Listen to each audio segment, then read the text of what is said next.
Hvis du godt kan lide at have dine høner ude i din høneboks, måske endda hele året, ja, det kan høneboksen jo sagtens tåle, men det fugtige vejr, der er i vinter og efteråret, det kan også nogle gange være om sommeren, kan godt gøre, at der kan komme lidt fugt ind til hønerne. Det kan man simpelthen undgå ved at købe sådan et cover, som passer perfekt til høneboksen. Den har en kobling på indersiden, som sikrer, at den er vandtæt.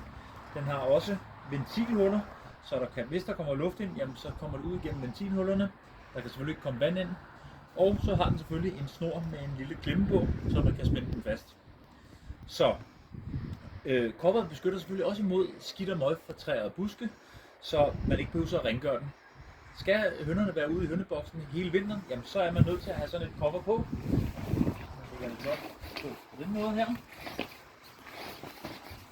Sådan der. Og så spænder man lige den der til, så man er sikker på, at det ikke blæser af. Sådan der. Coveret er UV-beskyttet, og vi har det både til den almindelige størrelse høneboks og til vores mega høneboks.